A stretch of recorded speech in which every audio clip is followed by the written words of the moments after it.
What's going on, YouTube? Let's talk utility prices, baby. I'm watching a couple YouTube videos today, and it happens to get brought up electricity specifically, and then just talking to some coworkers and stuff, and that also just gets brought up same day, coincidence. They're talking about how their electricity bills have gone up an insane amount. My personal ones, I don't know about you guys. I'd like to hear what you guys got to say about it. If you pay close attention to what's going on with your utility bills, especially electricity, let me know what kind of increase are you seeing in your electric bills, where you're at in the country roughly, like what state. If you watch the channel, I'm here in Ohio. We moved into a new house recently, so this has happened in a short period of time. We actually asked, I had my wife ask the previous owner, basically, hey, what's roughly your electricity bill, so I could plan all the bills out and stuff just to make sure I know what's going on.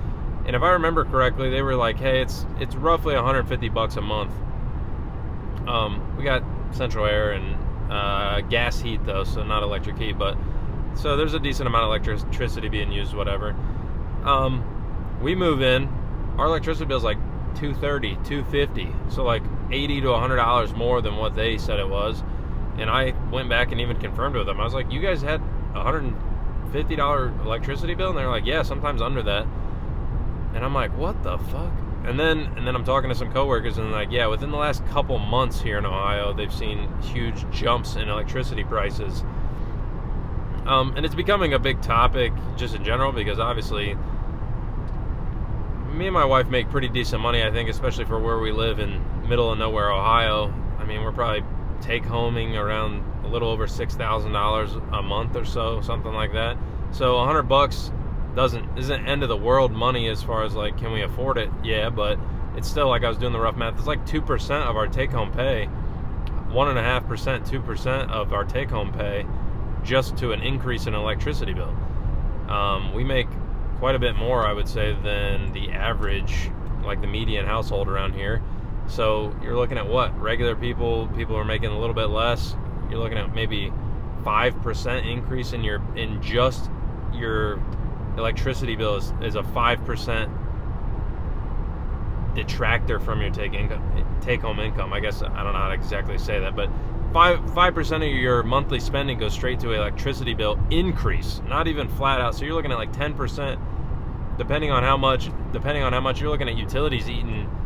I mean, what are we talking about? 30%, 30%. Water and gas and trash and stuff like that isn't nearly as bad, but still, this all rolls into that home price thing that we've been talking to in the past. But the electricity problem that we're having here in the United States, being driven by AI, data centers, these basically tech industry coming through in especially rural areas, cheaper areas to build, cheaper areas with better legislation, or where they can influence how the guidelines, the regulations around the area are written, where they build these things to basically keep their costs down, and as a result, they drive the electricity demand up, and you pay more, we pay more. I've seen this firsthand. I don't know how much of it's directly related. I live like, what are we, like 70 miles north of downtown Columbus, so we're close enough. The company that supplies power through most of Columbus is called AEP, American Electric Power, and I know for a fact from where I was at with my old job, and reading some articles and stuff like that, AEP has basically come out and said Columbus is a big hub of where people want to bring these data centers. Facebook, or whatever, Meta, Amazon. They're building a giant Intel fab. I know it's not a data center, but they're going to build computer chips there. Not only are they going to be burning tons of electricity, but also huge water consumer. We'll get into that here in a second, but these data centers are sucking up all as like more power, not more than is available, but they're pushing the infrastructure to its limit. And I know AEP came out, I believe, in a news article and said, hey, if we wanted to upgrade our infrastructure in the region around central Ohio and Columbus to facilitate the proposed data centers and new electricity consumers that want to come in, these big commercial ones, because there's a bunch of these people that have applied to come into Columbus and build their facility, whatever it is, one way or the other. can't remember how many are on a wait list, but there's a lot. AP says they need $10 billion to upgrade roughly $10 billion to upgrade their infrastructure as far as transmission, distribution, and all that kind of stuff in the general area. AEP does provide electricity around me, not to me personally. My house is whatever, some other company. It's not AEP, but they all they're the distribution, as far as I understand. They don't necessarily generate the power. They're buying the power and distributing it out to customers. So part of your bill every month is to pay for the upkeep of the infrastructure that you pull electricity off the poles and the wires that run down the road or whatever underground.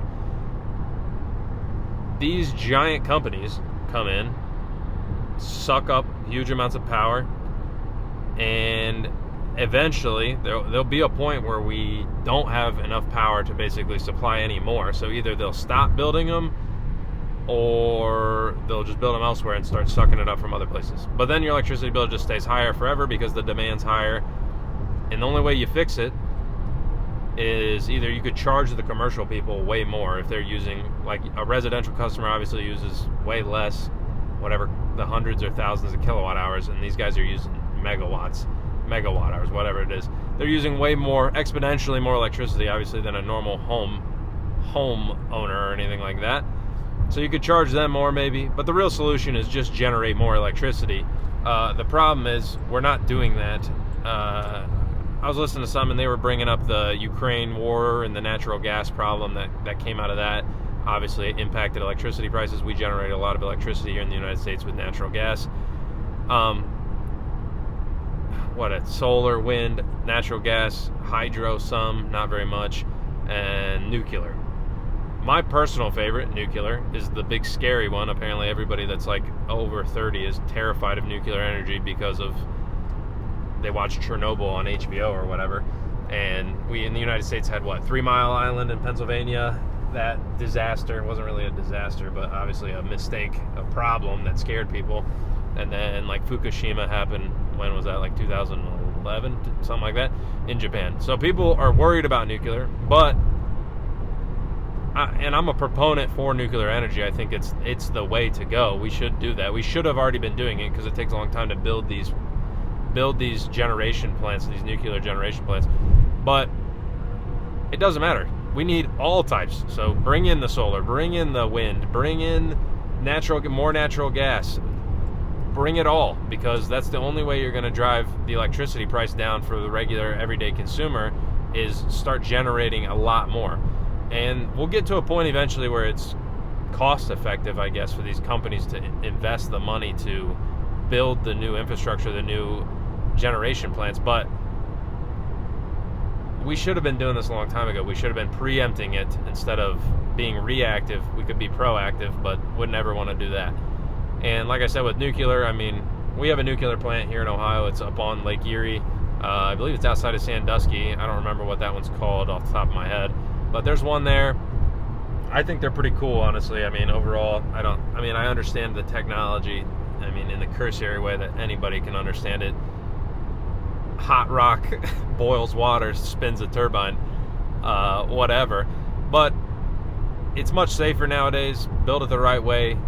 Produce a lot of power and bring the price down for everyday people, and that's a win-win for everybody in my mind. The company that's generating the power makes some money, people pay less for their electricity, people can build their data centers, do whatever they want, and you can use all the chat GPT you want, and then your electricity bill doesn't have to fly through the roof as a trade-off. And also, like I was gonna say, we're gonna get into the water discussion just slightly, because these data centers, I think they're mostly closed loop, so take that with a grain of salt. But they use water to cool all the data centers. Like I was saying, this Intel thing that's coming to Columbus and New Albany, northeast of Columbus, huge fab government funding. Intel's funding it, trying to revive whatever they're doing. They're going to use an estimated 5 million mega gallons per day. So 5 million gallons of water.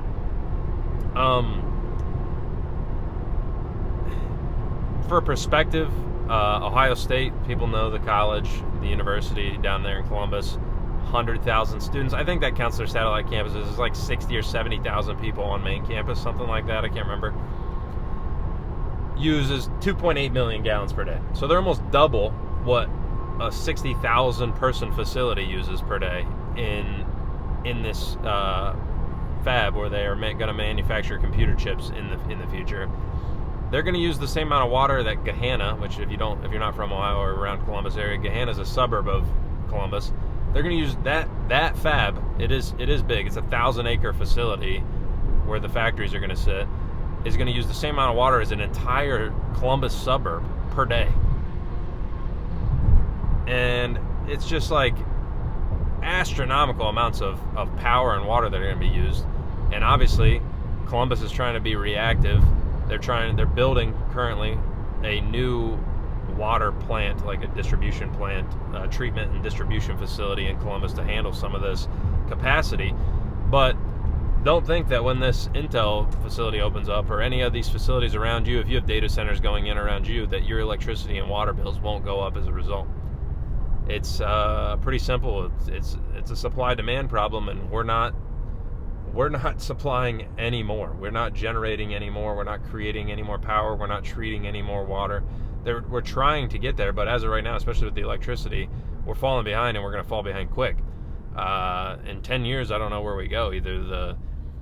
There's all kinds of bad things that could happen. I guess the AI stuff could stagnate, which I don't think is the worst thing in the world. Like, it's not the end of the world, but the bigger problems will be when they can afford to pay for the electricity and the regular everyday person cannot. And then what do you get? Rolling blackouts around the city while the AI data centers pull all the electricity as they can't generate it. So there's going to be a problem that's going to hopefully is being addressed. I'm sure people are planning for it. I don't think everybody's inept in the higher levels of planning in government every time, but as of right now, I guess we just get to suffer through higher electricity prices. Like I said, let me know. I'm curious to see or hear what your guys' electricity has went up, especially depending on if you're near where some of this new commercial development with data centers and AI is. That'd be interesting. So if you got something out of the video, I'd appreciate it if you like it. Dislike it if you didn't. And I'll look forward to reading some of your comments, and I'll catch you guys later today, probably.